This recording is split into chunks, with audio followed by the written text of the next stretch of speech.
Okay, so we are going to begin the second part of the foundational documents lecture.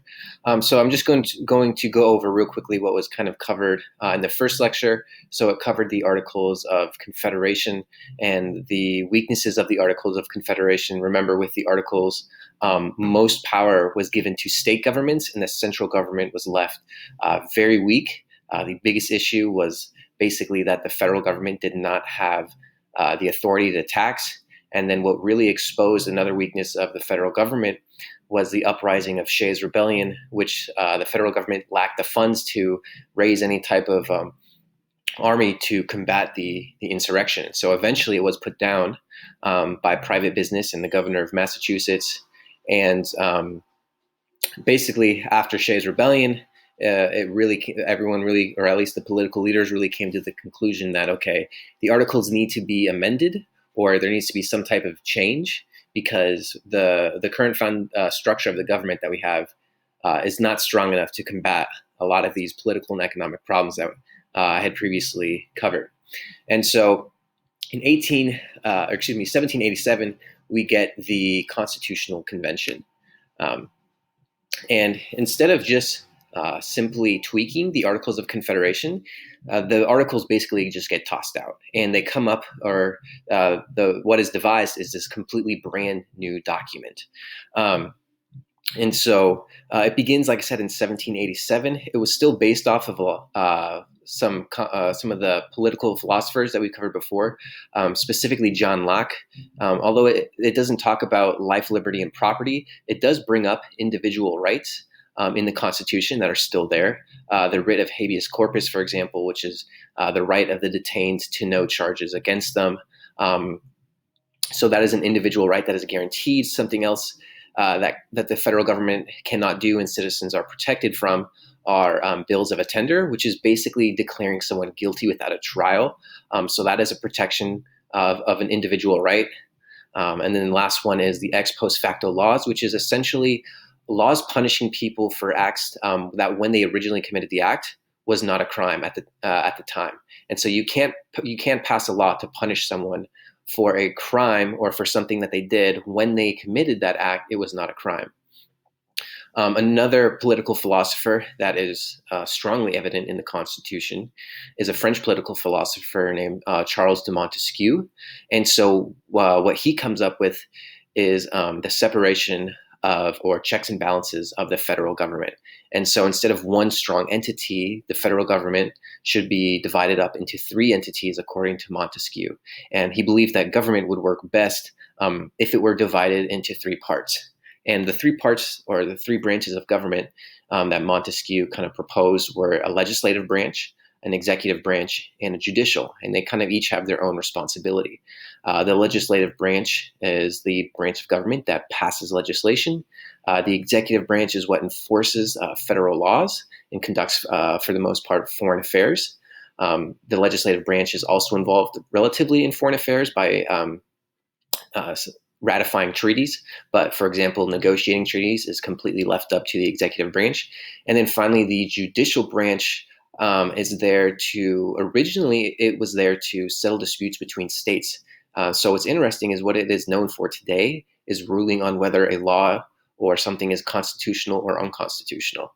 And that power was not delegated to the judicial branch under the Constitution. They actually delegated that power to themselves in a really famous court case called Marbury versus Madison. Then lastly, we have Voltaire. And so Voltaire believed in separation of church and state. So this isn't necessarily explicitly stated in the Constitution. But there is, I think it's, for example, in Article 6, it states that you can't have any religious test to hold office. So it makes sure that that is something that like religion is never brought in to whether someone can hold office. So although it's not there explicitly stated, it's kind of there in principle, this principle of separation of the church and state. And then additionally, something else that Voltaire did not believe the government should have is the ability to censor. And so when we get to the Bill of Rights, which was not originally included in the first draft of the Constitution, that's where you do see that right away in the First Amendment. So the two biggest issues right away with the Constitution, we're going to be over power, what power the federal government should have, and representation. And so with the legislature, according to the Constitution, it gives it very broad and expansive powers, especially what's known as the necessary and proper clause, which it gives Congress the authority to carry out or pass legislation which they deem proper and necessary. So, as you can tell, proper and necessary is quite a vague term, and it was intentionally meant to be vague because it's impossible to know specifically when the document was written what types of power Congress would need for problems that they could not foresee. So that's why it's intentionally left quite vague, this proper and necessary clause.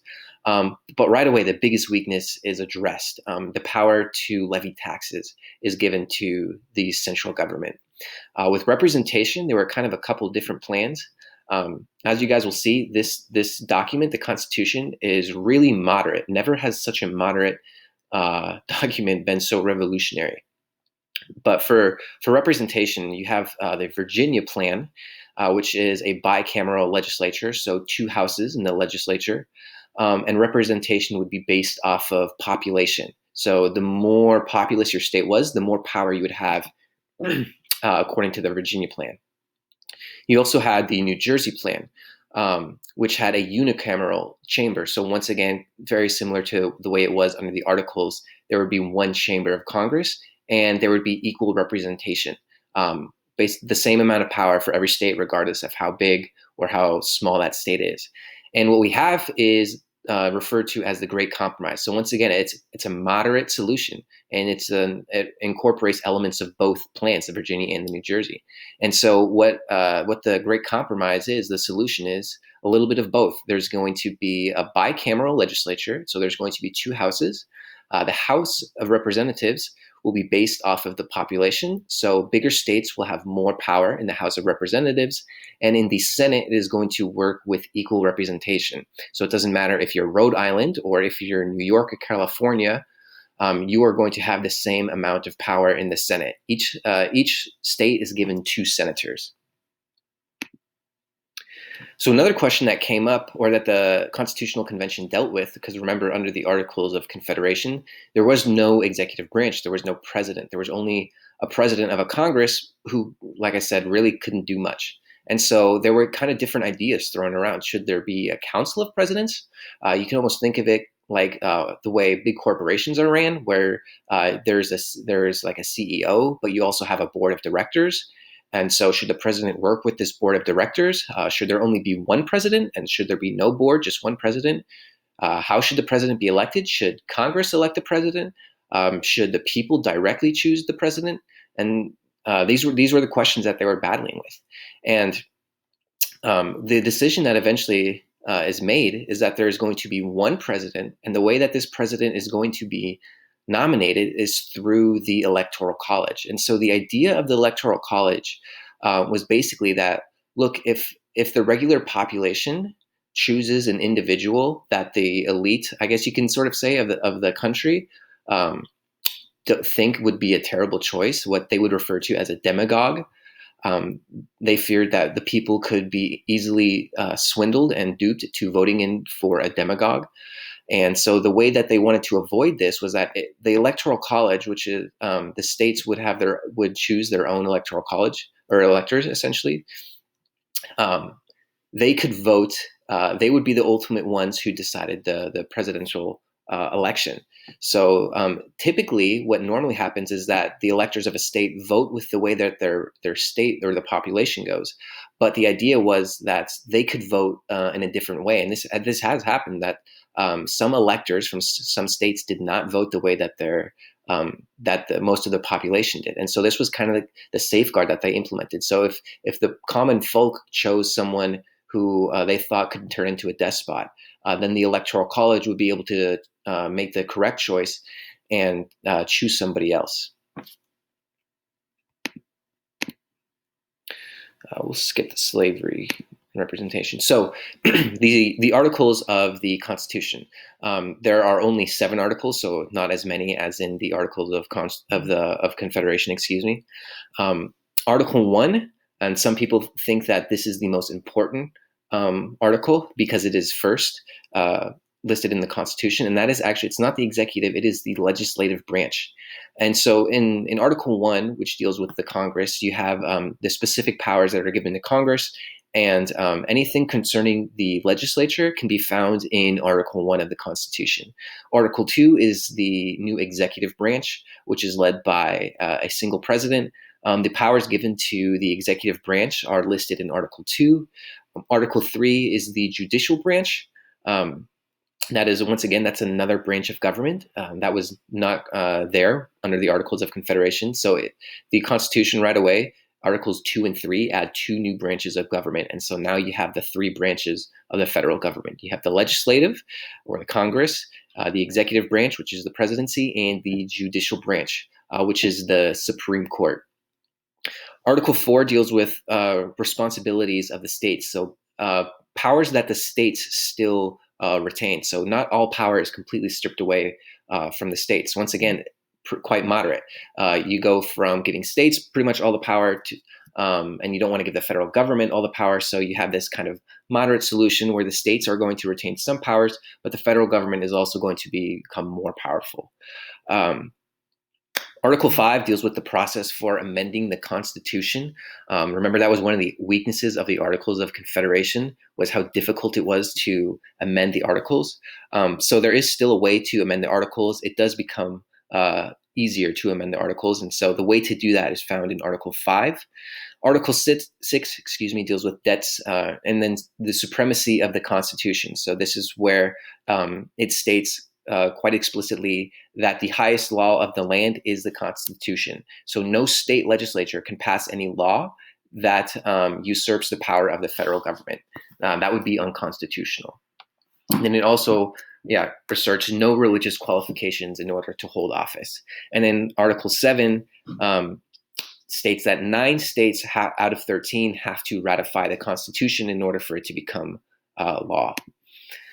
And so how the Constitution addresses the weaknesses is quite apparent. So under the Articles of Confederation, remember, Congress could not tax, it could not regulate trade, it could not settle disputes between states because there was no national court system. The Congress could not enforce their own laws.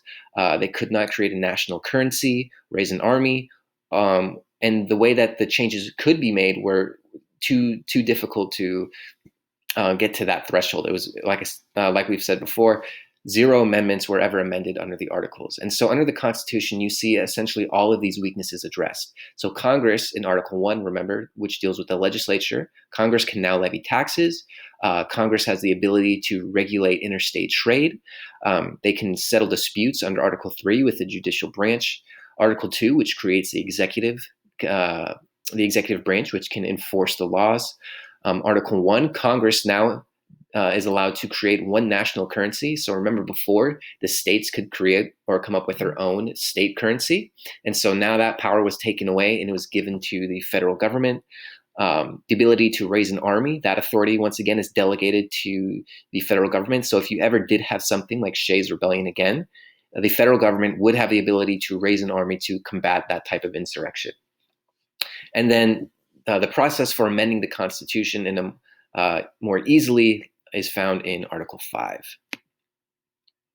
So the basics of the Constitution, we've already covered them somewhat. So there are the 3 branches, the legislative, executive, and judicial.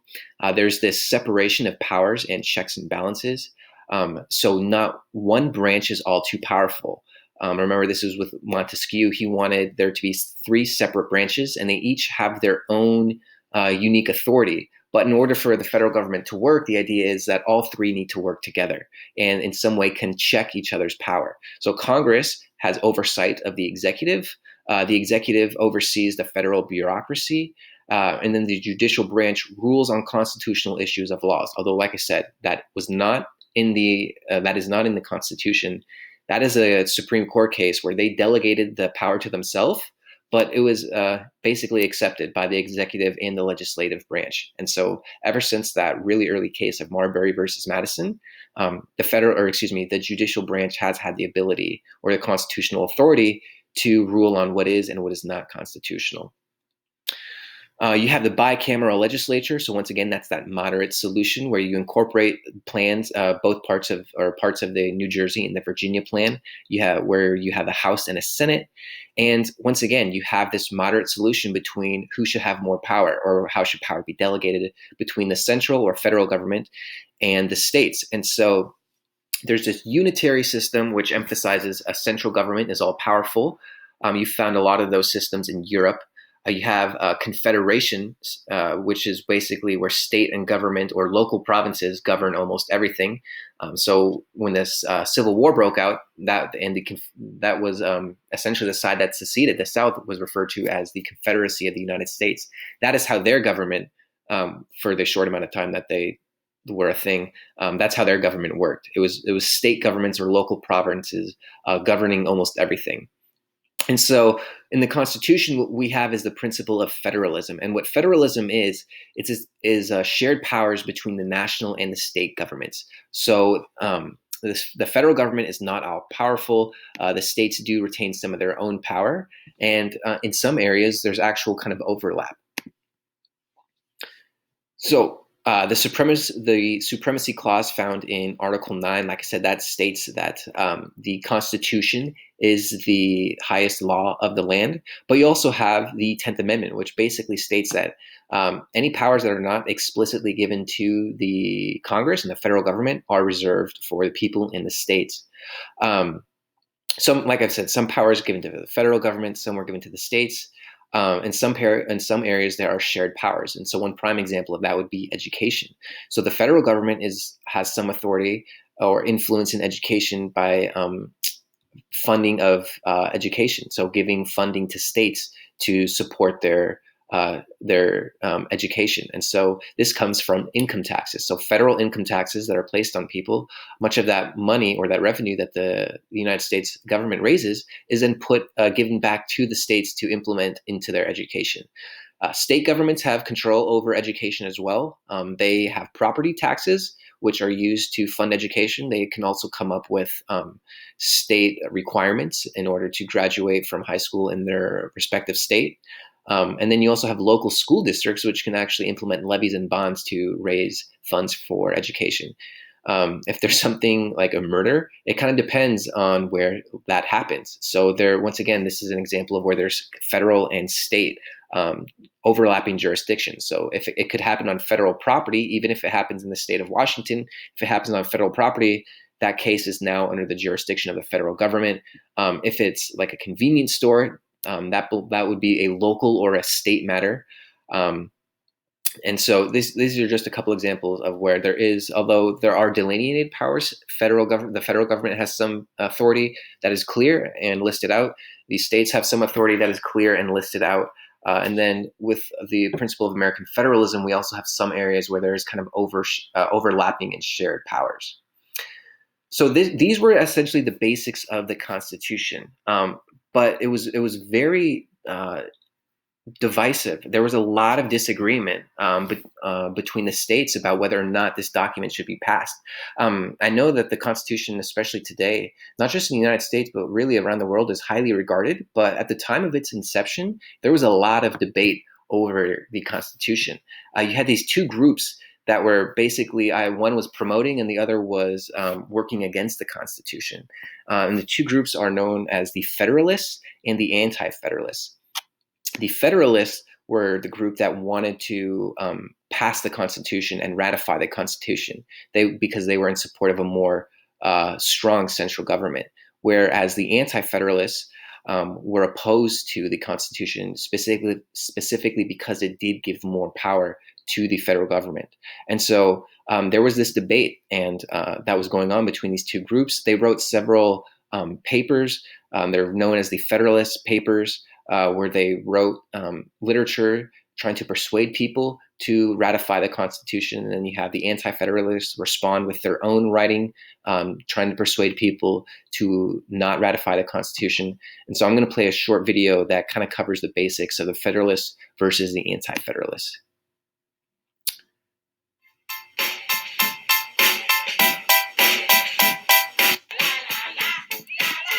So the summer of 1787 is going to bring us to these two groups, the Feds and the anti-Feds, during the Constitutional Convention, really during the ratification process. You have to remember that the delegates of the convention in 1787 in Philadelphia that wrote that Constitution did it by bypassing the old Constitution. They violated the Articles of Confederation, where you needed 13 out of 13 states agreeing in order to amend itself. So they're not amending the Articles of Confederation. They're throwing that stuff in the garbage and they're starting all over, which is revolutionary and illegal.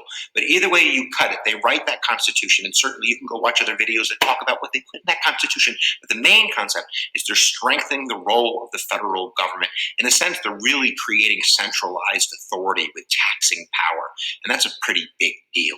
So when they go to ratify that sucker, we have basically two groups that kind of break out. We have the Federalists, which becomes the Federalist Party. Really, the only Federalist president was John Adams, but James Madison was a Federalist originally. I think George Washington would probably classify him as a Federalist, but you also have big names like Alexander Hamilton. You have John Jay. You have some big, heavy hitters that are going to argue in those Federalist papers, those 85 essays, that this is the right balance in federalism, and this is what we need. We need a large republic with a stronger central government to be the glue to keep us all together. And, even in the ratification process, it shows you a lot in terms of them really seeing us a country of people. They don't go to the state legislatures for this Constitutional Convention ratification process. They go to people conventions in the states. And all states had elections where they elected delegates to this new convention, and each state voted. And eventually, 9 out of 13 states were needed to ratify that. And they kind of just made that number up. But Federalists are going to be the ones who wrote the Constitution and who believe in this stronger role of the federal government, a larger republic. If anything, they would say the states have a role, the states have the Senate. The Senate was elected by state legislatures. They represent the states. The House represents the people. This is the perfect balance. But when we go to that ratification process, we also have a large number of people that are turning against this new Constitution, and they are labeled anti-federalists. Originally, they wanted to be called the Federalists because they thought they had the right balance, but they got nicknamed the anti-Feds. So there you go. We have anti-Feds like Samuel Adams, Patrick Henry, William Randolph, George Clinton, George Mason, and even Thomas Jefferson, even though they shipped him off to Paris. The anti-Feds' main argument is, number one, this is an illegal move. Number two, where are our liberties? We don't trust this new big federal government. They're going to take our rights away. And they're not going to be looking out for the interest of the smaller states, of the rural areas. And that's really what's represented by the anti-Feds, rural America, the South, farmers, debtors, as opposed to the Federalists, who are really represented by manufacturers and artisans and big city interests. So that's the main two groups, guys. The Federalists, which support the new federal constitution, and you have the anti-Feds, who are really in love with the Articles of Confederation, and if anything, would be okay with maybe amending that document, but certainly not throwing it out, maybe with the bathwater. So what's going to happen? Well, eventually it's going to get ratified with 9 out of 13 states, and a Bill of Rights is going to be added to the Constitution in order to garner the rest of the support, all 13 states eventually, and that's going to protect those civil liberties from the federal government, as well as maintaining in the 9th and 10th Amendments some state power, so some of those fears of the anti-Feds could be calmed down a little bit. So what happens after that? The Federalist Party runs its course. We have John Adams, and after So, kind of like that is covered in the video, the Constitution is released to the public in September of that year. So he kind of covered the Federalists, who some of those were, and the Anti-Federalists. And so the key between the two groups is that the Federalists are in favor of the stronger central government. Like he said, they're more representative of Northern society, and the Anti-Federalists, which prefer a smaller central government that more preferred the Articles of Confederation. They identified weaknesses in it, and they wanted to more amend the Articles. They didn't want to get rid of something new.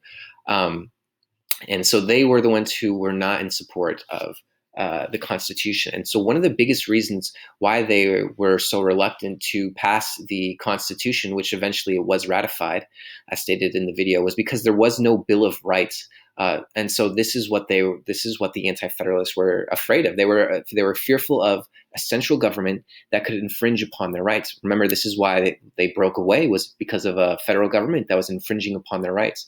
And so really, once again, what happened was that there was a moderate compromise, and so the decision was between the Federalists and the Anti-Federalists, and for most of the American people, because remember it went out to the public to vote on it.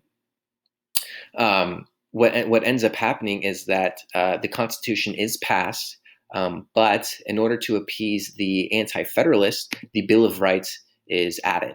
And so here in the Bill of Rights, these are the first 10 amendments of the Constitution.